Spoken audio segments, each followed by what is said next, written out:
Buenas noches, amigos. Vamos a comenzar con una historia que puede parecer ficción. Una historia, hay que decirlo, tabú incluso para los propios investigadores, secreta durante mucho tiempo. A lo largo de los años, pocas aclaraciones. Un suceso fantástico que nos va a abrir la oportunidad, nos va a permitir ahondar en una serie de fenómenos, en una serie de cuestiones que ya parecen un poco olvidadas. Y eso arroja más misterio. Yo no quiero desentrañar mucho porque lo importante es que a través del trabajo del equipo de producción de la cadena SER podáis casi viajar, sentir.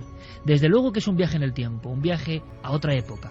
Nos marchamos a 1979, a un congreso. En aquel momento, todavía casi de transición, eran muy habituales los congresos de ufología, de parapsicología, de espiritismo. Se juntaban las personas interesadas de todo pelaje y catadura, desde científicos a individuos que traían y portaban las más delirantes historias a su espalda. Era un cóctel muy especial y hubo una escena, sobre todo una, que se convirtió casi en mítica. Los aquí presentes no pudimos vivirla, pero hay investigadores que sí. Y parece tan increíble, parece, repito, tan de ficción, que hemos querido hacer una primera aproximación a este alucinante encuentro a través de una dramatización. Es una dramatización especial, además. Yo os pido que os acomodéis tranquilamente, en el sofá, en la cama, en el coche, atención al camino, por supuesto, a la carretera, perfecto lugar para escuchar esta historia, por cierto, y que viajéis con esa magia de la imaginación a través de las ondas. Es una historia que vosotros vais a juzgar. Posible, imposible, real, imaginada, sin duda uno de los archivos más secretos de la historia de los misterios y fenómenos anómalos españoles. Además, como siempre, hemos recopilado material, hemos ido a ese último apartado, a ese último dossier, y sobre la mesa no solo documentos, recortes de prensa, sino diapositivas, dibujos, por cierto, de unas extrañas caras. Unas caras que luego os contaré. Cuando algunos de los aquí presentes las vimos siendo niños, nos impresionaron y nos pusieron la carne de gallina. Y nos hicimos la misma pregunta: ¿esto ha podido ser real? ¿Esto ocurrió así? No quiero contar nada más. Simplemente que lo disfrutéis. Simplemente que os dejéis llevar por esa cosa intangible, mágica y un poco fantasmagórica que se llama radio. El equipo de producción de la cadena SER, con el texto de Diego Marañón. Una historia que luego vamos a intentar desmenuzar. Va a ser un viaje apasionante en una noche diferente. Una noche de auténtico maratón. Estaremos con vosotros 3 horas y media, pero va a merecer mucho la pena. ¿Estáis dispuestos al viaje? Comienza la aventura.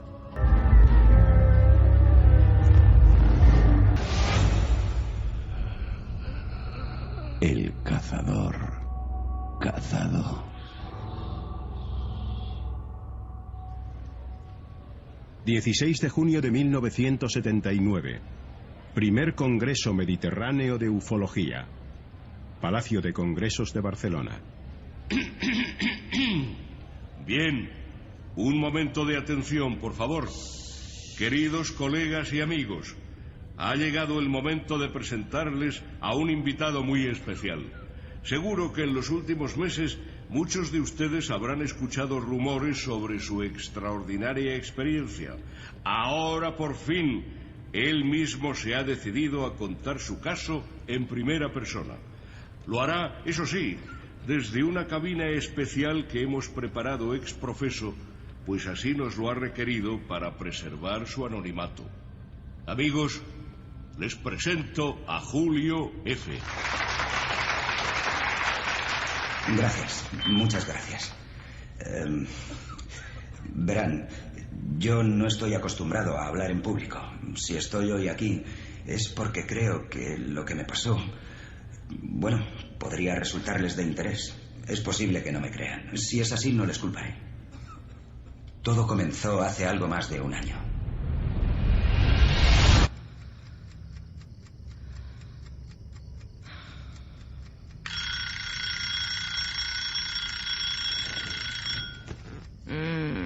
Julio, ¿qué hora es? ¿Para qué has puesto el despertador? Lo siento, sigue durmiendo, cielo. Son solo las 3. Hoy es el último domingo con la veda abierta y quiero acercarme a esta casa vieja. Alberto me ha dicho que hay unas perdices impresionantes. Uy, dichosa caza. Va contigo. No, Alberto no viene. Pero me llevo al mejor rastreador a este lado del Manzanares. Tened mucho cuidado en la carretera y abrigaos bien. Hace mucho frío. Vamos, Mus. Este es mi chico. Vamos, Mus. Julio vivía en Madrid. Eran las 3:30 de la madrugada cuando cargó sus escopetas en un SEAT 124 cubierto de escarcha. El joven, de 30 años, hizo subir al coche a su fiel perro Mus, un ágil pointer inglés, con el que emprendió el mismo trayecto que había hecho antes en incontables ocasiones. Las solitarias llanuras sorianas eran el objetivo. La primera parada se produjo en la estación de servicio del kilómetro 113 de la Nacional 2. Anda que, ¿cómo está el patio, Mus? Ya sabemos en qué bar no tenemos que volver a parar para desayunar, ¿eh? Vaya olor a pino tan insoportable. ¿Y te has fijado en el camarero? Guantes, peluca... Menudo personaje. Y qué alto era el tipo. En fin, a lo nuestro, socio, que ahí mismo tenemos ya el cruce de Medinaceli. Ya no queda nada para... ¿Pero qué narices? El coche se detuvo justo cuando los primeros rayos de sol se filtraban por el horizonte. Extrañado, el cazador se apresuró a bajar de él con la intención de inspeccionar el capó. A ambos lados del camino se extendían los campos rectilíneos y desérticos. ¿Pero qué le pasa ahora a este cacharro? Ahora no, Mus, tengo que mirar esto. El agua del radiador, las bujías... Bueno, yo no entiendo nada. Si está todo bien. Vale, Mus, vale ya. ¿Qué te pasa ahora, hombre? ¿Te duele algo? ¿Qué? Julio sintió cómo se le helaba la sangre. Se giró de inmediato siguiendo la mirada de Mus. Y entonces comprobó sin tiempo para reaccionar cómo se aproximaban dos gigantescas figuras con los brazos pegados al cuerpo. Dos individuos imponentes que iban directo a él. Dios mío. Vestían un traje de una sola pieza, sin costuras, que les cubría hasta los pies. De inmediato Julio sintió que aquella expresión, aquella rigidez propia de los autómatas, no era humana. Los ojos, muy redondos, no tenían vida. Pero, oigan, ¿quiénes son ustedes? Pero aquellas dos caras, aquellas dos faces alargadas, huesudas, con una inexpresividad que aterraba, siguieron mirándole muy fijamente, sin parpadear.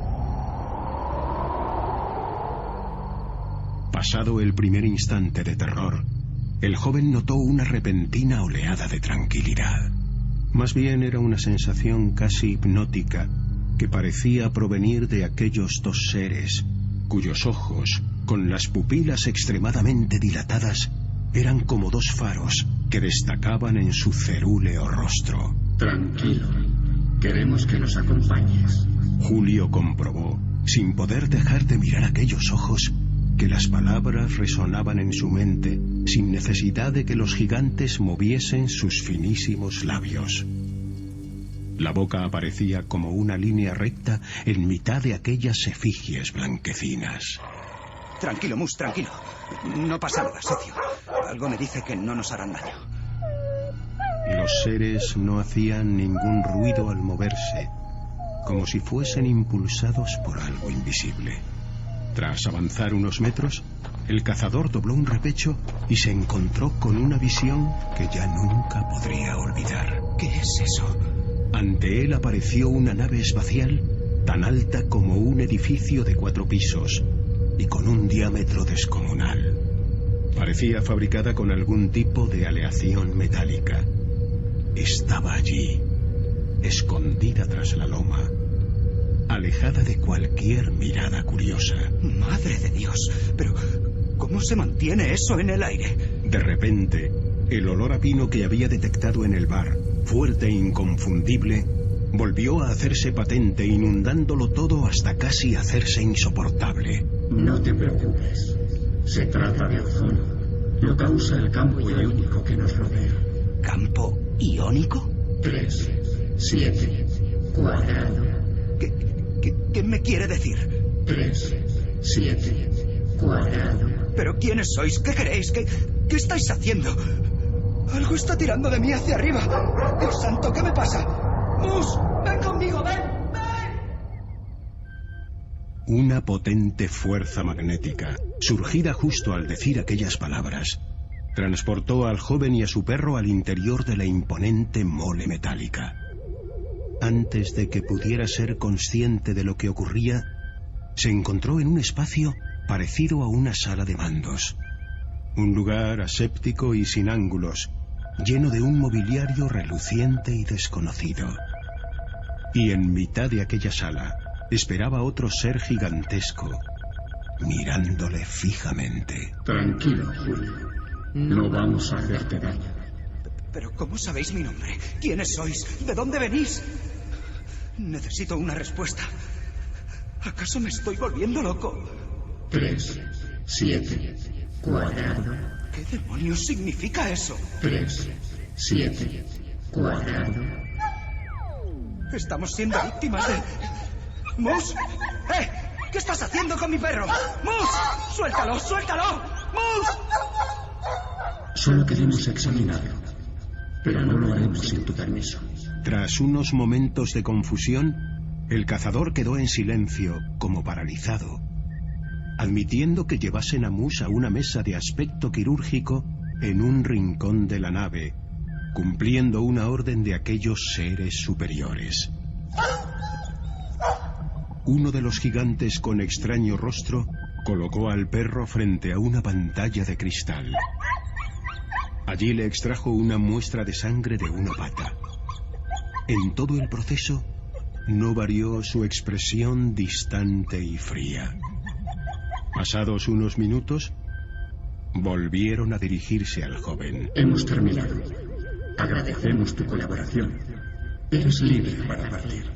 Los gigantes acompañaron al joven y a su perro hasta el exterior de la nave. Ya era de noche, y el cielo estrellado fue lo primero que pudieron ver. Incrédulos y confusos, Julio y Mus llegaron hasta el coche, caminando como dos autómatas. Esperaron en el interior unos minutos, algo mareados, intentando asimilar lo que les había ocurrido. Respiraron profundamente y ya no volvieron a mirar atrás.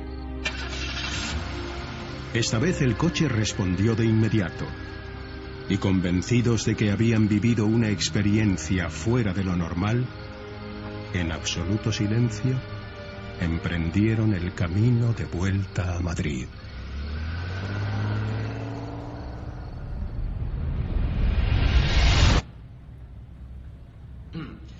Disculpe, estoy aquí. Disculpe, aquí, sí. Creo preguntar en nombre de muchos de los aquí reunidos y en el mío como ufólogo. Julio, ¿acaso no se interesaron esos seres por su biología? ¿Solo examinaron al perro? Si me lo permite, querido colega, seré yo quien conteste a esa cuestión. Verán, lo que Julio les ha contado ha podido ser extraído de su memoria mediante un buen número de regresiones hipnóticas. Sin embargo, tanto los investigadores implicados como yo creemos que Julio presenta una especie de amnesia dentro de otra amnesia. ¿Cómo dice? No es tan infrecuente. Creemos que este joven sufre un poderoso bloqueo mental inducido por los visitantes que no le permite recordar el más que probable examen fisiológico al que fue sometido. Para él solo pasaron unos minutos, pero se ha estimado que Julio estuvo a bordo de aquel aparato más de 3 horas. Sí, señores, Julio F. fue el cazador cazado. Ya, bueno, si todo ocurrió como nos ha contado el testigo, estaríamos ante uno de los encuentros del tercer tipo más espectaculares del mundo. Pero, ¿tienen alguna prueba? ¿Alguna evidencia física? Verán, Las investigaciones realizadas en los últimos meses nos han permitido comprobar que el Hostal 113, lugar en el que Julio se detuvo a desayunar, no abre los domingos. Además, el dueño del local nos confirmó que nunca había tenido empleado a nadie con peluca y guantes. Pero eso no es exactamente una evidencia. Eso es un indicio de algo, de cómo estas inteligencias manipularon todo el viaje de Julio F. La única evidencia, si es que tanto le interesa, parece ser el reloj de pulsera que Julio portaba. Quedó parado a las 6:15 horas de aquel día. Nunca ha vuelto a funcionar. Me temo que eso es todo. En realidad hay algo más, sí. Hay alguien más. Se trata de un fiel amigo, el mismo que estuvo conmigo entonces y que ha permanecido acurrucado a mis pies desde que he empezado a contarles mi experiencia. El pinchazo que recibió Mus en su pata delantera no ha cicatrizado desde aquella maldita madrugada. Yo cursé 3 años de veterinaria y les aseguro que no encuentro una explicación para ello. Sencillamente es imposible. Pero es. Aquí está. Y, por supuesto, tendrán mi total colaboración para efectuar cualquier estudio sobre este extremo. Quizá la vida de mi socio esté en juego. Escuchen, como les dije al principio, no pretendo que me crean. Yo solo cuento lo que viví. Pero una cosa sí les puedo asegurar. No estoy loco. Aquello fue real. Ni yo ni el pobre Mus hemos vuelto a ser los mismos desde entonces. Y sé que nunca lo superaremos. Solo pretendo evitar que algo tan traumático como esto vuelva a sucederle a nadie. Y para ello me pongo en sus manos. Ha pasado mucho tiempo, pero a día de hoy no se tiene constancia de ningún otro caso en nuestro país que haya permitido reunir tanta información sobre un encuentro en la tercera fase. Las actas de la hipnosis clínica a la que fue sometido el testigo ocupan un extenso archivo lleno de datos aparentemente inconexos y que aún aguardan explicación. Lo que sabemos, por desgracia, es que lo ocurrido aquella madrugada del 5 de febrero de 1978 cerca de Medinaceli tuvo consecuencias negativas para la vida familiar de Julio F. La obsesión y las pesadillas jamás le abandonaron. El protagonista de esta historia falleció en 1992 y su muerte sucedió en extrañas circunstancias. A pesar de los intentos de los investigadores a lo largo de las últimas 3 décadas, nunca se ha llegado a saber qué es lo que le ocurrió. Solo podemos confirmar que el accidente mortal se produjo muy cerca del lugar del alucinante encuentro con aquellos seres. Julio había regresado allí por algún motivo. 3, 7, 4. Milenio 3. Detrás del misterio. En busca de una respuesta. Ahora mismo sobre la mesa, sobre la zona o el área o el sector de Javier Sierra, un sinfín de documentos y algunos ponen de verdad la carne de gallina. ¿Suena así, Javier? ¿Así suenan? Las cartulinas, los croquis, documentos originales de la investigación que solamente lleva por nombre Julio F., uno de los más alucinantes expedientes X españoles. Un caso que nos obliga a viajar, buenas noches Iker, nos obliga a viajar en el tiempo a 1979, que es cuando se daba a conocer esta información en 2 importantes congresos de ufología. Por aquellos años el asunto de los ovnis estaba de mucha actualidad. Los congresos atraían a muchísimas personas y hubo 2 de esas convenciones. Una fue el primer Simposio Nacional de Ufología, que se celebró en abril de 1979 en Madrid, y otra el primer Congreso Mediterráneo de Ufología en junio de 1979 en Barcelona, que congregaron a más de 1000 personas como público para escuchar a los principales investigadores del momento contar lo que se sabía, el estado de la cuestión del fenómeno del misterio de los ovnis. Entonces comenzaba a hablarse de abducciones, reuniones. Y lo que muy poca gente esperaba, muy pocos asistentes a esas 2 reuniones esperaban, es que el protagonista de uno de esos casos presentara testimonio directo ante ellos. Pero testimonio directo de una manera relativa, porque en el Congreso de Madrid, donde Julio F. habló por primera vez, lo hizo desde una cabina de control, digamos, de la sala de conferencias, es decir, nadie le vio entrar ni salir, solamente escucharon su voz y el relato pausado de un hombre que en apariencia parecía muy sensato y con una historia muy coherente, difícil de creer, pero muy coherente. En el caso de Barcelona, la puesta en escena fue un poco más aparatosa. Julio F. entró al estrado, se apagaron las luces, nadie le vio el rostro, se sentó dando la espalda al público en una silla de hierro y junto a él, rodeándolo, 4 fornidos personajes, 4 guardaespaldas, para que, en fin, nadie osara subir al estrado y obligarle a dar la cara. Un caso muy especial y fijaos, amigos, tengo en mis manos una crónica del País que decía así, 28 de abril 79, comienza en Madrid el primer Simposio Nacional de Ufología, y decía, una de las comunicaciones que más interés ha suscitado es el testimonio de una persona cuyo nombre, a la hora de cerrar esta información, aún no había sido facilitado. Asegura haber mantenido contacto con seres de otro planeta, hecho que al parecer ha sido objeto de diversas verificaciones. El segundo o tercer contacto ha podido ser comprobado. Hay investigación médica, hipnosis regresiva. Quizá por vez primera en España se hablaba de todo esto. Y de eso vamos a hablar hoy. No solo de eso. Esta noche, que es larga, a las 3 serán de nuevo las 2, una especie de lapso mágico de salto a contracorriente. Y esta noche, informaciones de última hora del famoso ya caso Miranda, que tanta repercusión ha tenido después de nuestra conexión en vivo de la semana pasada. Todo lo que está ocurriendo ahora mismo os lo vamos a contar. Conspiración, películas basadas en hechos reales, investigaciones, todo y mucho más. Pero Julio F. Va a ser parte solo, la punta de un iceberg de un fenómeno que ocurrió durante un tiempo. Las abducciones clásicas, personas sometidas a auténticas operaciones, personas cuya vida se convirtió en un infierno, personas que incluso murieron en extrañas circunstancias y ya nadie las recuerda. Fueron simplemente un inicial, un nombre, protagonistas de estos casos quizá de la 4ª fase. ¿Qué hay detrás de todo esto? Algunos investigadores lanzan un órdago importante que vamos a debatir. ¿Pudieron ser experimentos terrestres? ¿Y con qué objetivo? ¿Por qué? Hacemos una cosa. Carmen, buenas noches. Buenas madrugadas, Iker. Lanzamos una encuesta de inmediato. Hay 2, luego lo explicaremos, pero encuesta de inmediato, vías de contacto. El debate de la semana en ikerjimenez.com. Podéis votar. ¿Son las abducciones una experiencia real? Ya ha votado mucha gente. Sí, 60,4%.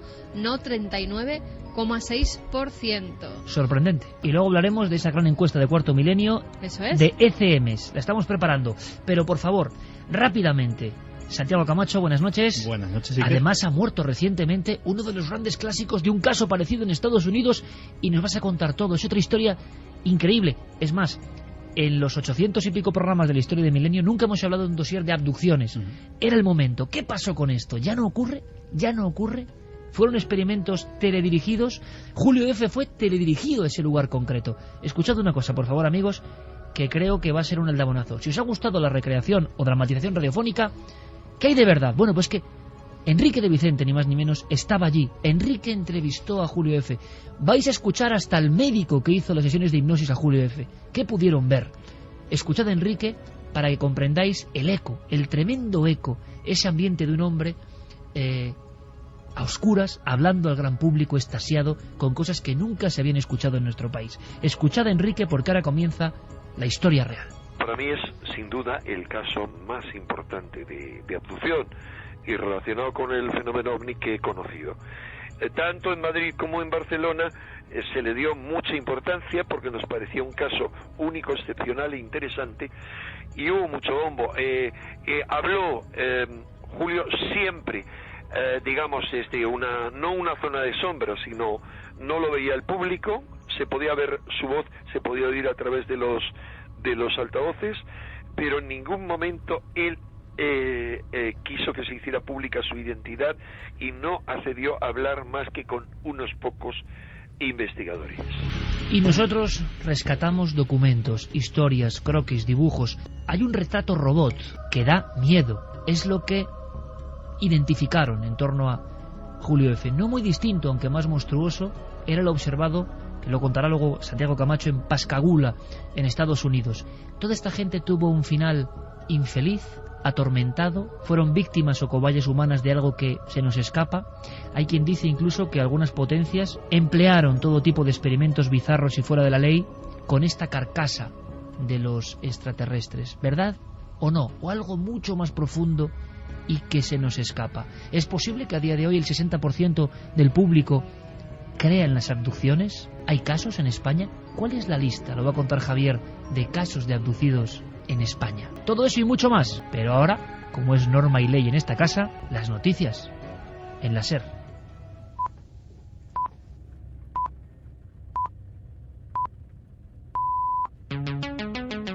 Nuestra primera noticia nos lleva hasta Módena, en cuyo palacio se ha descubierto un enterramiento de 2 esqueletos que tras 1500 años seguían dados de la mano. Los arqueólogos creen que se trata de una pareja que pertenecía a la nobleza que vivió durante los últimos días del Imperio Romano. Toda la información nos la trae el corresponsal de la cadena SER en Italia, Joan Soler. Los arqueólogos han localizado a 6 metros de profundidad un antiguo cementerio romano de la época imperial del siglo IV con 18 tumbas, 7 de ellas vacías. En una de las restantes, sin embargo, han aparecido los restos de un hombre y una mujer juntos, entrelazados, con los cráneos en posición de mirarse a los ojos y cogidos de la mano.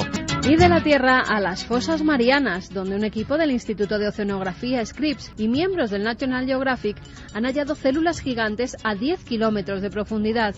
Se trata de amebas gigantes de más de 10 centímetros de diámetro. Son las criaturas unicelulares más grandes que existen.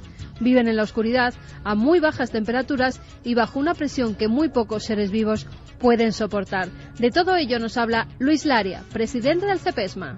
En estas fosas, sobre todo la fosa Challenger, que tiene estas grandes profundidades donde las presiones son superiores a las 1000 atmósferas.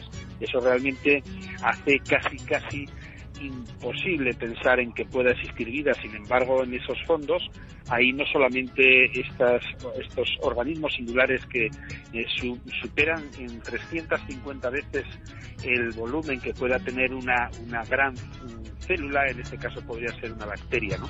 2 cabezas han sido halladas en el río Segre a su paso por Lérida, desde el mes de agosto hasta esta misma semana. Los macabros hallazgos se completan con los brazos y piernas de un hombre descuartizado que el agua ha ido dejando en las orillas. La policía cree que en uno de los casos se trata de un asesinato y que la otra cabeza puede pertenecer a un hombre que se ahogó en las aguas del Segre. Miguel Botella, antropólogo forense, nos habla sobre cómo han podido amputar los cuerpos. Realmente hay 2 tipos de manipulaciones así, una que son el descuartizamiento y otra la desarticulación. La desarticulación se hace con un cuchillo, es decir, cortando por las articulaciones, y el descuartizamiento es con un elemento más importante, puede ser una sierra, un serrucho, una sierra eléctrica. Ayer sábado comenzaban las jornadas sobre Manuel Blanco Romasanta, el hombre lobo de Allariz. Hasta el lunes habrá en esta localidad mesas redondas, debates y proyecciones sobre este hombre que se convertía en bestia y asesinaba a pobres muchachas que buscaban en la ciudad una vida mejor. Romasanta reconoció haber asesinado a 13 personas, por lo que fue condenado a morir al garrote vil. ¿Pero de verdad murió? Si es así, ¿dónde están enterrados sus restos? Castor Castro nos desvela estas dudas. Desde que lo conmutaron la pena por indulto que solicitó o le concedió la reina Isabel II, pues a partir de ahí no se sabía lo que pasó con Romasanta. Se hablaba de si había muerto en Coruña, si había muerto en la cárcel de Celanova. Nosotros, preparando esto, pues encontramos referencias de 3 periódicos de Madrid que decían textualmente: murió Manuel Blanco Romasanta. Nos comunican de la plaza de Ceuta, y que falleció allí en el día 14 de diciembre de 1863 a causa de un cáncer de estómago. La semana que viene mucha más información aquí en Noticias del Misterio. 2 y 4 minutos. Jeremy Martínez en los mandos de esta nave musical, porque estas sintonías, en concreto de un viejo ya disco de Vangelis, Oceanic, siempre lo que es la mente, ¿verdad? La sinapsis, las neuronas que entrelazan sus extrañas relaciones. Yo siempre la he vinculado con el retrato que tengo ahora mismo sobre la mesa, iluminado con un pequeño flexo de esos supuestos seres que salieron al paso a unos pocos kilómetros de Medinaceli, en la llanura solitaria, en aquella noche, a un cazador llamado Julio F. Música, imagen, fantasía o absoluta realidad. Fue quebradero de cabeza para muchísimos investigadores y sobre todo ese aldabonazo final, la muerte. Siempre trágica, siempre a destiempo, un hombre joven del protagonista de esta historia. Salieron algunas fotografías, siempre evitando el rostro, exactamente igual que cuando se presentó ante algunas personas en el 79 para hablar de lo que le había ocurrido. Parece que como otros abducidos, vamos a llamarlo así, sufrieron el trauma durante años. Pesadillas repetitivas, constantes, visión de los mismos ojos aproximándose en la oscuridad, una conexión total con esa especie de pesadilla que no la abandonaba. Pero es que ha pasado en España y en el resto del mundo, y a veces explosiones místicas o sensación de ser un elegido. Da la impresión de que en el caso de Julio F. todo tenía un viejo aire de extraño tormento. Hace poco, sabiendo que íbamos a resucitar este caso, busqué con los satélites, la disponibilidad mágica hoy de Internet, el punto exacto. Sigue igual de solitario, con una vieja torre de adobe caída y una paramera. Un lugar exacto para permanecer escondido de las miradas curiosas. Ahí apareció, siempre según testimonio de Julio F., una prodigiosa aeronave, algo tecnológico, algo físico, algo tangible. Allí aparecieron como de la nada los dos seres. Un poco antes, y lo recordaba muy bien Enrique de Vicente, el perro Mus, el fiel Pointer, se quedó como de muestra y sacando los colmillos, protegiendo a su amo. De inmediato, el experimentado cazador Julio F. pensó que eran lobos, pero no. No le rondaban precisamente los lobos, sino algo mucho más extraño. Lo maravilloso, lo increíble es que Javier Sierra ha seguido buceando en el viejo archivo del tiempo, al que ha accedido de forma también absolutamente mágica. Y ahí hay documentos, ahí hay dibujos, ahí hay testimonios transcritos de las sesiones diferentes de hipnosis. Hasta aquí lo que podía ser la primera película de Julio F. Pero ¿qué pasaba en ese tiempo perdido? Ese es nuestro objetivo, contaros lo que de verdad ocurrió. Javier, pocos casos han hecho invertir tanto tiempo a médicos, hipnólogos, forenses, especialistas, periodistas, y todo bajo un gran secreto. Todo bajo esa inicial, Julio F. Sí, Julio F. Era un hombre de una inteligencia clara. Estamos hablando de una persona con un cociente intelectual superior a la media, pero digamos de formación muy sencilla, que lo capacitaba como un agudo observador. Y quizá ese es el mayor mérito que los investigadores vieron en este testigo, un testigo que poco a poco fue recordándolo todo, tanto bajo hipnosis como cuando se enfrentaba a sus propias declaraciones en hipnosis, los recuerdos que aquello le provocaba.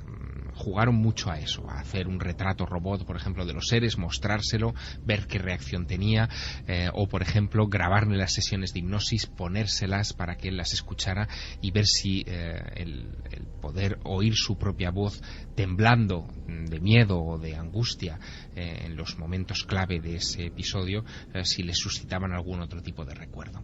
La verdad es que con todo ese material se perfiló el retrato robot de una noche muy singular.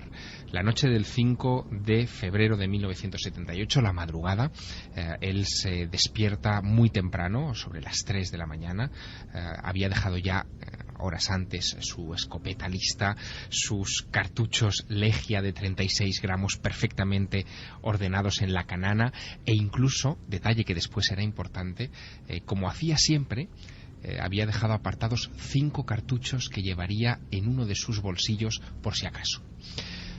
Cuando se despierta, él tenía el plan de ir a Casavieja, en la provincia de Ávila, pero al tomar el volante de su 124, de repente cambia de opinión y decide enfilar la Nacional 2. Que es el primer misterio ya. Es el primer misterio. Decide enfilar la Nacional 2 hacia Soria, hacia la provincia de Soria. Y ahí ocurre algo que en la recreación hemos escuchado. Él decide en un momento dado, a la altura de Algora, tomar el desvío hacia el Hostal 113. Cualquiera que haya transcurrido alguna vez o conducido alguna vez por la Nacional 2 lo ha visto. Es un lugar muy especial que también en los años 70, en fin, era uno de los puntos clave de la ruta entre Madrid y Barcelona. Así que él, de madrugada, decide desviarse de su camino y tomarse allí un chinchón y un café que le costarán 52 pesetas.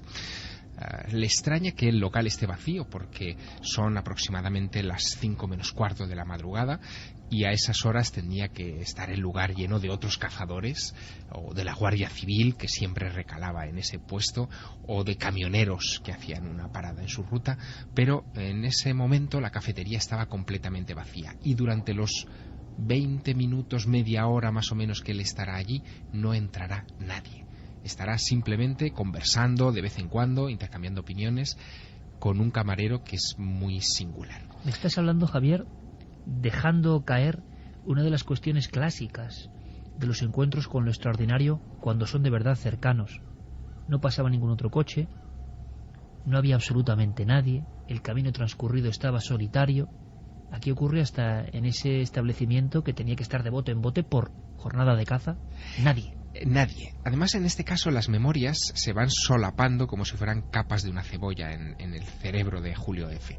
Porque conscientemente él sí que recuerda haber hecho esa parada, haber entrado en la cafetería de que ya es una cosa extraña porque él decía que siempre iba al mismo... Tenía todo muy bien programado, como los cazadores que dan mucha importancia a los preparativos, sí, a toda esa ritualística anterior. Exactamente. Y de repente algo le obliga a irse a un lugar completamente diferente. Bueno, él se detiene ahí, entra en la cafetería, se encuentra con un tipo alto de 1,90 o 2 metros más o menos de envergadura, con pelo rubio, como rizado, ensortijado, que a él le parece una peluca, le parece algo puesto sobre alguien disfrazado. Exacto, sobre un rostro cerúleo, de ojos muy grandes que le llaman la atención, y que se maneja detrás de la barra más o menos bien, pero con unos guantes de plástico amarillo que también le chocan, porque en fin, no esperaba ver a un camarero con unos guantes de goma en las manos.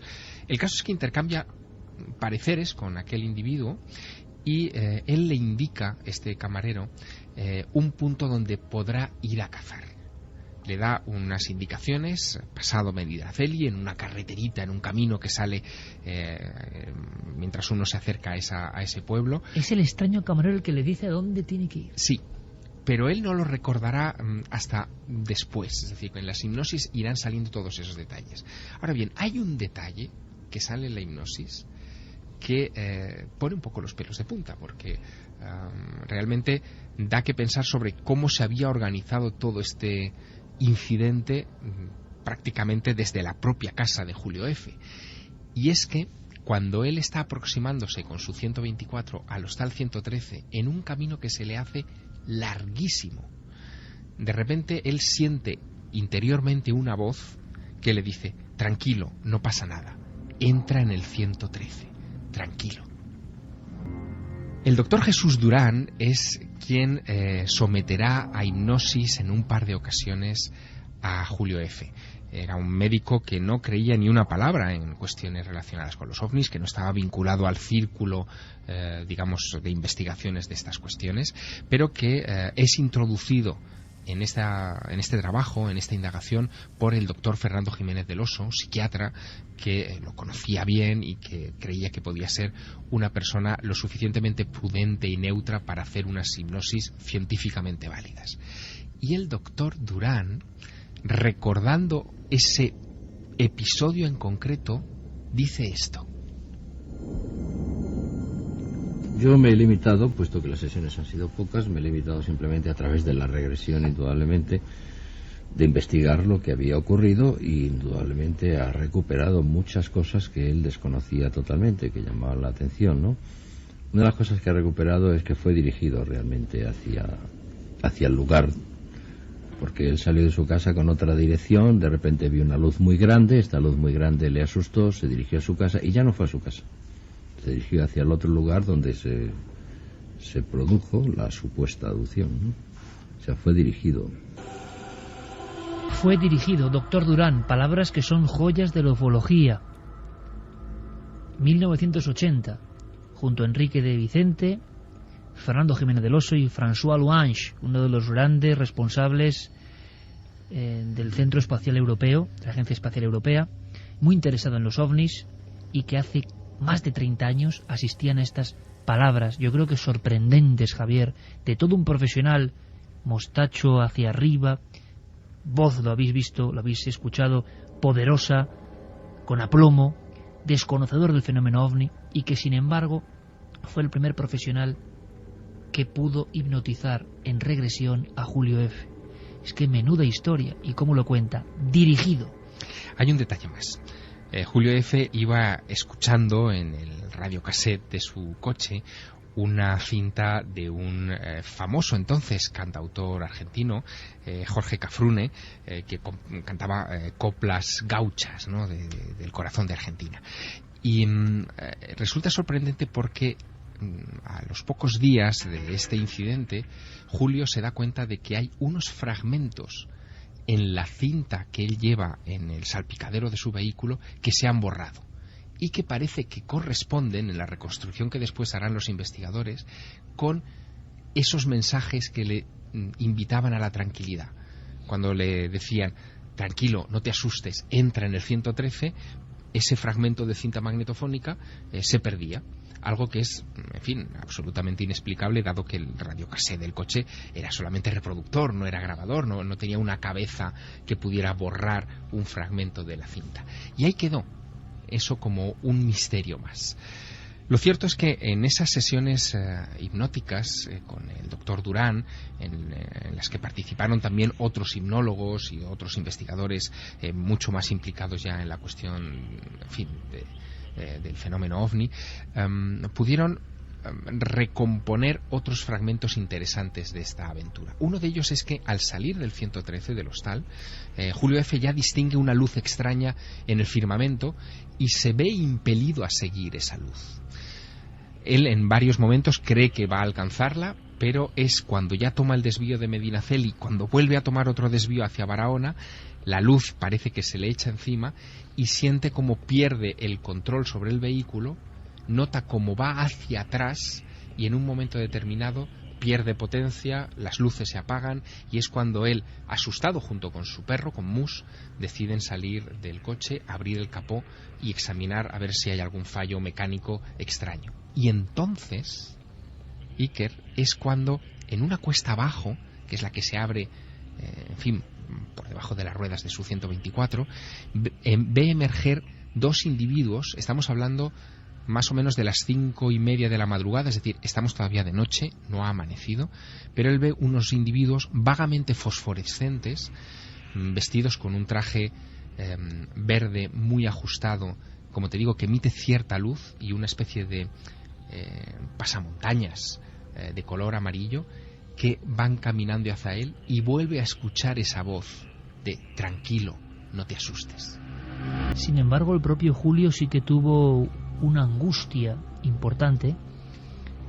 Hay episodios que relata con cierta tranquilidad, pero este documento es muy interesante y vamos salpicándolo con lo que Javier ha podido reinvestigar, que es un material francamente interesante, incluso con fragmentos de las propias palabras de Julio F., describiendo en hipnosis lo que había vivido, diferentes capas de esa memoria.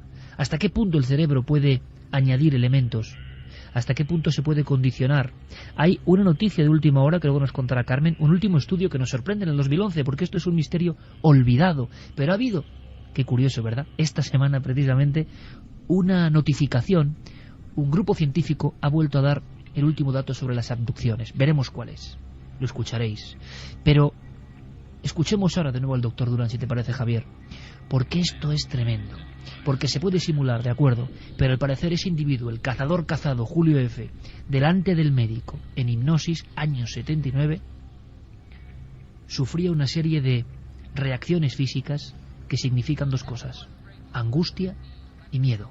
Probablemente cuando Julio recuerda, pues algunas veces se asusta. Hay determinados momentos en los cuales se asusta. Ahora, la fiabilidad pues no es absoluta.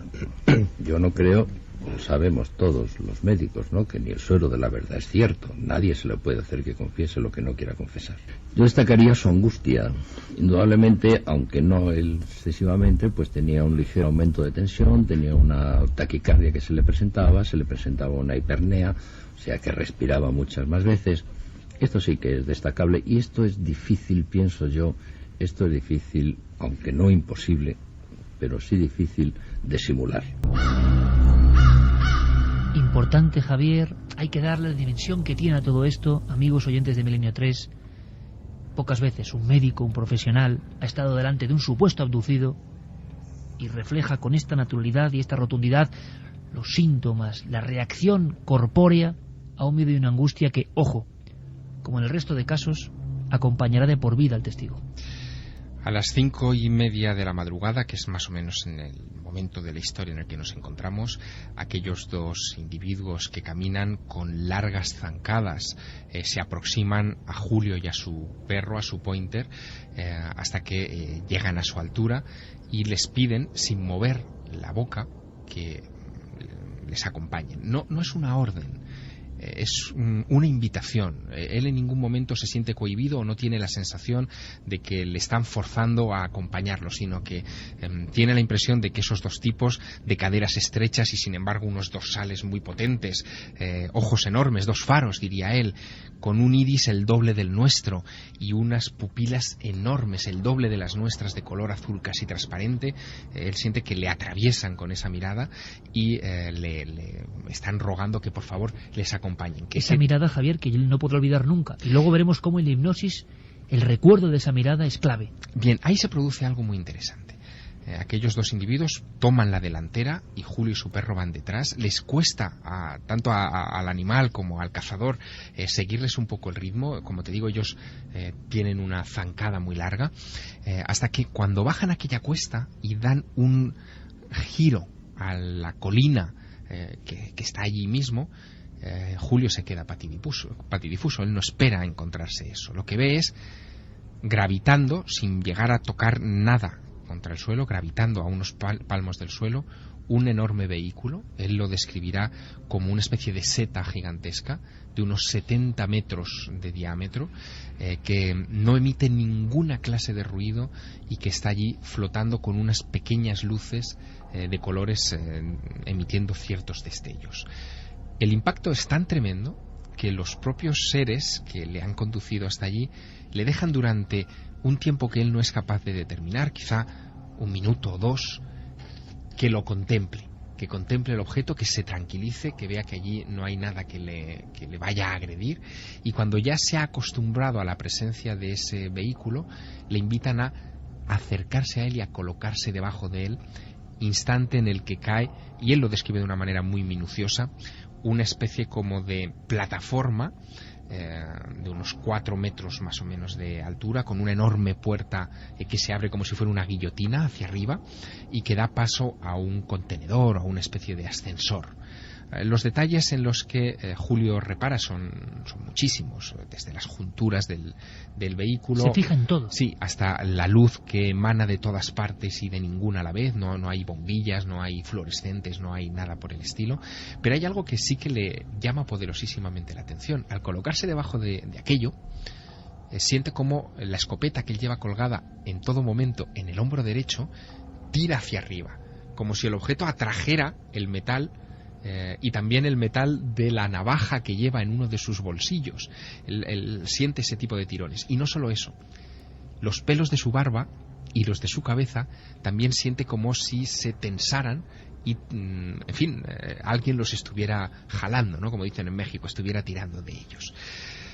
El caso es que todo eso desaparece en el momento en el que entran en esa especie de ascensor, suben al vehículo. Es un vehículo que él describe, lo dice muy bien la descripción que hemos escuchado antes, como una casa al menos de 4 plantas, y allí, una vez que sale del cilindro, y que él describe muy gráficamente como un ascensor del Corte Inglés, un sitio donde caben 8 o 10 personas fácilmente, entra en una sala enorme, en forma de bóveda, de unos 15 metros de diámetro por 5 de altura, donde inmediatamente habrá cosas que le llamarán la atención. Paneles de mando, sillas. Exacto, hay una especie de consola, como un órgano eléctrico, dirá, un órgano de música electrónica enorme, con una especie de pantalla transparente. Hay que pensar que estamos en el año 78. Y la pantalla es verdad que se parece a un moderno plasma en los forma dibujos, increíble, sí. Bueno, pues él ve esa pantalla, ve otras 3 mesas, pero a él le llama sobre todo la atención las sillas que están alrededor de ese vehículo. Son más de 2. Inmediatamente descubrirá que los 2 individuos que le han escoltado son parte de una tripulación de al menos 5 o 6 personas entre comillas, vamos a llamarlo así.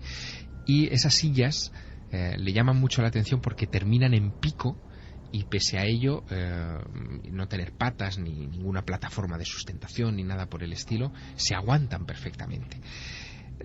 Algo empieza a ocurrir dentro del vehículo, porque las criaturas que le han llevado hasta allí, hay una de ellas en concreto que es la que se destaca, parece que es como su guardaespaldas o el encargado de su seguridad, le emite mensajes tranquilizadores. Tranquilo, Julio, le llama por su nombre, que es algo que le choca mucho. No pasa nada, no vamos a haceros nada, tranquilo, nos interesa, si nos das tu permiso, examinar a tu perro. Y en ese momento toman a Mus, que está jugueteando en la sala. Él le llama la atención algo en ese instante que es muy gráfico. Se da cuenta de que el caminar de esos individuos sobre aquel vehículo, sobre un suelo que es como plateado, no emite ningún tipo de ruido, pero sus botas sí emiten ruido, y las uñas del perro sobre la superficie metálica, ese repiquetear, es constante. El perro se mueve, nervioso, y hay un momento muy significativo. Julio ve que puede cometer un acto que no sería muy elegante. Podría, después de olisquear todo y olisquear a los seres que se muestran muy tensos, él teme que pueda hacer pis en cualquier rincón o pueda hacer cualquier cosa no procedente, y lo llama. Dice Mus. Y en el momento en que él grita el nombre del perro, como un resorte, como si hubieran reconocido el término o quisiera decir algo en el idioma de esta gente o algo por el estilo, hace que den un respingo y que se fijen todavía más en el animal. Y esto es un sueño complejo, un delirio con tanto detalle que marca a una persona de por vida. Se le ha implantado este tipo de información en la mente de alguna forma. ¿Cuántas posibilidades se abren en el mundo de la abducción? Una cosa más, Javier está describiendo perfectamente, y ahora iremos incluso a esas áreas que quedaron sin resolver al principio. ¿Qué pasó con Julio F? ¿Solo examinaron al perro o no? Él parece que también fue sometido a diversos análisis complejos, pero el doctor Durán nos habla de cómo a través de la hipnosis él sintió o percibió que era la comunicación extraña, no sé si telepática, entre estos seres, estos individuos de mirada profunda y como sin vida, y Julio F. Lo contaba así. Evidentemente, en el estado hipnótico hay una comunicación a través de imágenes que yo hice con Julio, ¿no? Lo que la gente llama la transmisión del pensamiento, pero es que así es como se comunicaba el hombre primitivo, se comunicaba a través de una comunicación mental, ¿no? Y es como se comunican los extraterrestres con Julio. Por eso no es necesario que conozcan su idioma, ni él que conozca el de los otros. Y Julio ha quedado, diría que ha quedado ya lo suficientemente sensibilizado para que con él se puedan hacer las comunicaciones fácilmente. Y también hay otra cosa, y es que la segunda vez, pues yo utilicé para llevarle a ese estado de relajación profunda, pues un retrato que habían hecho, un retrato robot de cómo eran estos extraterrestres. Simplemente lo puse allí con su retrato, se dedicó a mirar los ojos del retrato y entró en un estado de relajación profunda. El doctor nos cuenta, Javier, que solo mirando el retrato que tenemos aquí, de esa mirada, de esos ojos, Julio entraba en relajación, en hipnosis. Y no solo eso, hay algo que probablemente ha pasado desapercibido a muchos oyentes, y que también pasó desapercibido cuando se comentó, cuando estas declaraciones se hicieron por parte del doctor Durán en el año 80, porque nadie conocía un trasfondo de la historia que solo te voy a adelantar mínimamente. Y es que durante algunas de esas sesiones de hipnosis se consiguió algo que no aparece en ninguno de los libros del caso, que solamente aparece esbozado en algunas notas de Antonio Rivera, de José Antonio Campaña, de otro de los investigadores del caso, que yo he hablado en algunas ocasiones con Enrique de Vicente o con otros investigadores, y es que se consiguió durante las sesiones de hipnosis a Julio F. volver a contactar en vivo durante las sesiones con esos tripulantes del OVNI. Pero es otro secreto en torno al caso. Es algo que nunca se ha contado. Como por ejemplo la muerte del propio Julio F. Que hablaremos después. Claro, otras áreas que han quedado convirtiendo este caso en tabú. Por cierto, se cumplen 30 años de la publicación de un libro clásico que tenemos abierto ahora mismo en la mesa del Estudio 1, Secuestrados por extraterrestres, editorial Planeta, colección Documento, Antonio Rivera el autor. 100 páginas, un dossier de 100 páginas final que nos dejó sorprendidos a todos. Iba al final de la propia obra y allá había incluso diálogos. Hay que imaginarse, era todo muy inicial, esas sesiones de hipnosis. ¿Qué información? Hemos escuchado en la recreación lo que ocurre con el perro. Luego, igual, Javier nos cuenta algo de qué pasó con el perro. Pero ¿qué pasó con Julio? ¿Qué pasó con él? Que en un principio él no recuerda casi nada y solo la hipnosis le hace ir sacando datos y más datos. Al parecer a él también lo examinan. Sí, fue la parte de la hipnosis más difícil, porque parece que había un bloqueo, una especie como de barrera en la memoria de Julio que impedía a los doctores entrar en esa parte de sus recuerdos, como si, en fin, él estuviera tan aterrorizado con lo que ocurrió que simplemente su cerebro no estaba preparado para volverlo a sacar al consciente. Eso ocurre en muchos casos, no vinculados solamente al fenómeno OVNI, sino, por ejemplo, en gente que ha vivido escenas de guerra violentas o accidentes de tráfico incluso que borran la memoria de la parte, digamos, difícil de asimilar. Bueno, pues eso es exactamente lo que le pasaba a Julio. Hay una parte traumática, pero ese bloqueo fue vencido, o al menos parcialmente vencido.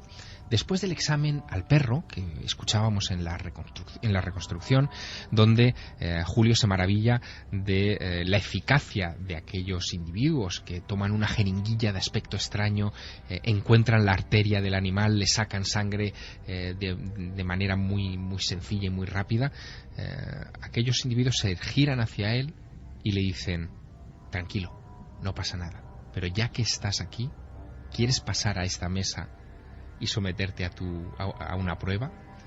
Él no se siente con capacidad para negarse. Acepta. Parece que está siendo teledirigido en todo momento. En todo momento. Lo desnudan, le quitan no solamente la ropa, sino el crucifijo que lleva al cuello, el anillo, el reloj, le quitan todos los elementos metálicos, se queda tal como vino al mundo. Lo levitan, porque él no tiene la sensación de que se tumbe, sino que de repente él siente como que se queda en horizontal y lo mueven hasta conducirlo a una especie como de mesa grande con una pantalla sobre la que se quedará perfectamente estático, y entonces observará una bola metálica que empezará a recorrerle el cuerpo y de la que empiezan a salir filamentos, hilos. Él los describe como una especie de cuerdas con una especie de bolita brillante en la punta que empezarán a introducírsele por todos los orificios del cuerpo. El de la boca le llama mucho la atención y le provoca náuseas, se le instala debajo de la lengua. Después se introducirán en los oídos, por las fosas nasales, por el ano, por el pene, por los ojos. Le provocarán todo tipo de molestias. El examen será, por lo tanto, muy, muy doloroso. Y una vez que pasa, y él se queda muy tocado de esa experiencia, lo dejan recomponerse, le dejan volverse a vestir, le dejan volver a colgarse la escopeta al hombro, que en ningún momento él hace ademán de utilizar, ni siquiera se lo plantea en ningún momento como mecanismo de defensa.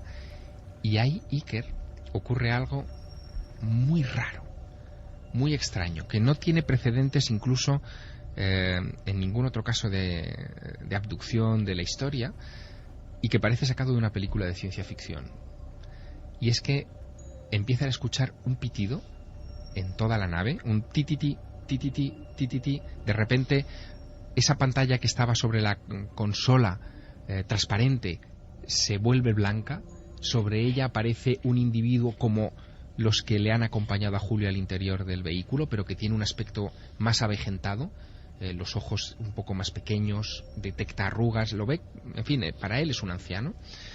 Y este comienza a hablar en voz alta, no es una comunicación mental, eso es algo que choca mucho. Comienza a hablar en voz alta, en un idioma desconocido, hecho a base de Ks, Rs, Ps, él lo describe así, dice que le recordaba una especie de mezcla entre el alemán y el chino. Comienza a dirigirse a los individuos que están en el vehículo y estos interrumpen todo tipo de interés por Julio y por el animal, que se quedan como desconcertados en un rincón de aquella sala, hasta que parece que les han dado una orden que tienen que cumplir. ¿Cuál es la orden? Bueno, la orden parece que es salir de allí. Y Julio, en un momento determinado, teme que aquel vehículo parta con ellos dentro y que les secuestren para siempre.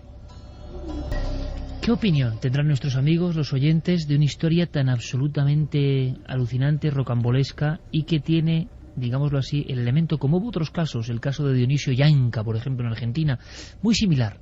Por vez primera, en el país gaucho, médicos, especialistas, un equipo multidisciplinar de científicos analizó a una persona que tenía en su cerebro, o en su experiencia real, quién sabe, un tipo de incidente como un encuentro en la cuarta fase, así lo dirían, y así lo dijo hace poco, o lo anunció en una película bien célebre.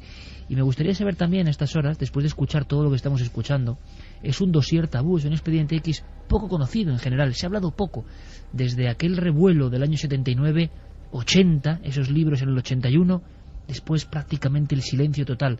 Silencio por parte de los propios testigos, como siempre. Por lo tanto no había un protagonismo. Nadie supo nunca realmente a nivel popular quién era Julio F., pero existía. No hubo ningún tipo de rendimiento económico en la historia. Por lo tanto, que son delirios de grandeza. Sin embargo, si no había un protagonismo, ¿cómo se come todo esto? ¿Ha pasado en otros lugares? Vamos a hacer una cosa. ¿Cómo va la encuesta? ¿Y qué sugieren nuestros espectadores escuchando esta historia tan increíble?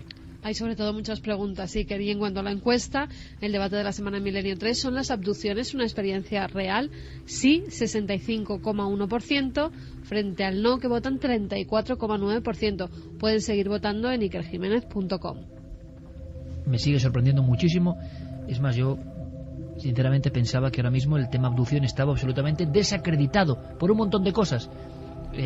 Creemos más en las cuestiones oníricas, en la manipulación mental, y me muestra Javier un documento, y es que Guillermo León, siempre presto, siempre atento, ya ha puesto la mirada, los ojos, y además se ha aproximado mucho, los ojos mirándonos lo que es la vida y lo que es Internet y lo que es la magia de la comunicación. Ahora mismo, como en una ventana hacia otro mundo, como una ventana digital, el croquis, el retrato robot que aparecía en las sesiones de este caso alucinante Julio F., está ya en ikerjimenez.com. Y en Facebook también. Y en Facebook también. Seguro que lo miren porque están también los dibujos.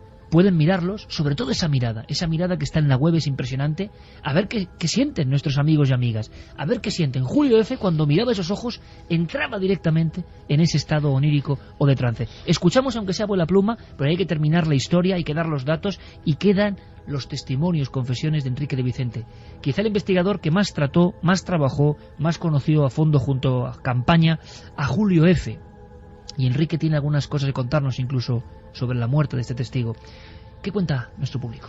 Pues Manuel pregunta, nos dice que al amanecer lo secuestran y lo sueltan de noche otra vez. ¿Qué pasó con su mujer? ¿Nos extrañó? No lo sueltan de noche, lo sueltan de día, pero a ese punto vamos a llegar un poco después porque, en fin, el caso se vuelve complejo realmente. Porque, Iker, lo que pocas veces se ha contado de esta historia, pero que merece la pena contarse esta noche tan especial, tan centrada en este incidente, es que después de haber terminado el examen físico, después de aquella aparición extraña de otro individuo que parecía comunicarse desde la distancia a través de aquella pantalla extraña, ocurre algo. La nave efectivamente se mueve. Él vuelve a recibir un mensaje del ser que estaba más pendiente de Julio, que le dice: tranquilo, Julio, regresaremos. Y en ese momento lo sientan en una de aquellas sillas extrañas, lo atan a la silla, la nave se bambolea y aquello sale disparado hacia arriba.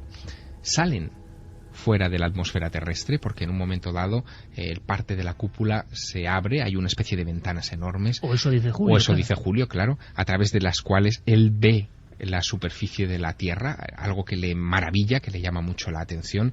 Siente, y eso es muy llamativo, el efecto de la aceleración. Cuando el vehículo sube hacia arriba tiene un momento de ceguera temporal que es muy propio de los pilotos cuando sufren una aceleración de varios Gs, es decir, varias veces se queda ciego, exacto, como los pilotos de pruebas, ¿no? O los pilotos de aviones de combate a gran velocidad. Y cuando él recupera la vista y ve el planeta Tierra, se le pasan todos los miedos, piensa que esa es una experiencia hermosa. Él está flotando ingrávido junto con los seres durante un instante dentro de la nave, y la nave vuelve otra vez a descender. ¿Qué ocurre cuando desciende la nave? Bueno, pues esto entra en un terreno que es casi surrealista. Julio era fumador y le entra el mono de fumar. Y saca una cajetilla de tabaco, una cajetilla de ducados, la abre, saca su cigarrillo y enciende un cigarrillo dentro del vehículo. Se lo fuma ante el estupor de aquellos seres que le piden un cigarrillo para examinarlo. Él tira la colilla, además él se acuerda de todos esos detalles, la tira al suelo y tira la ceniza al suelo. Y lo que más le llama la atención es que inmediatamente después de examinar el cigarro, los seres le piden más cosas para ver, le piden la escopeta. La miran con cuidado como si, en fin, estuvieran viendo un artefacto extraño. Le hacen unas preguntas absurdas sobre si él caza por necesidad. Él dice que no, que caza por placer, y hacen una mueca extraña, como de desaprobación. Le piden información sobre cómo se rige su planeta. Estamos hablando del año 78 en España, estamos en plena transición, y él balbucea una serie de datos sobre la situación política española de aquel tiempo que, en fin, debió parecerle un poco extraña a aquellas criaturas. Y algo más. Se saca del bolsillo 2 cartuchos. ¿Te acuerdas que él llevaba 5? Se saca 2 cartuchos que los abre, que son examinados dentro del vehículo y que después jugarán un papel importante en la fase final de esta historia, y te contaré por qué. El caso es que cuando termina todo esto, el vehículo vuelve a situarse ingrávido en el mismo hueco, en la misma hondonada detrás de aquella colina entre Medinaceli y Barahona, y él escucha una voz que le dice: bueno, ya hemos acabado, cuando quieras te vas. Él se queda un tanto extrañado porque el ser que ha estado tutelándole... Pero ha perdido el miedo en esos momentos, sí. Aunque el miedo regrese en su vida como pesadilla, pero en ese instante regresa de su después. Experiencia onírica o no, está tranquilo.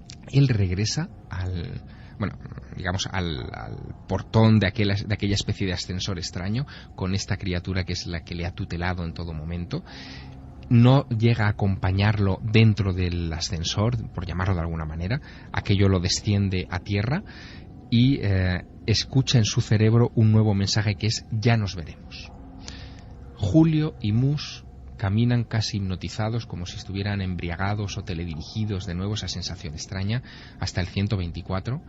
Son aproximadamente las 7:30 de la mañana, ya ha amanecido, ya ha clareado perfectamente, es de día. Él entiende que no le han acompañado porque esos seres no aguantan la claridad, los ojos tan luminosos, tan azules, esa piel tan blanca evidencian que son de un mundo oscuro, eso es lo que él se imagina. Se sienta dentro del 124 y queda dentro del 124 sin atreverse a arrancarlo hasta las 12 de la mañana. Porque espera que en algún momento aquel vehículo que está detrás de la colina, que ha dejado, en fin, abajo de la cuesta, aquel vehículo despegue. Y no despega. Y a las 12 de la mañana, pensando que todo ha sido un sueño, arranca el vehículo y abandona el lugar.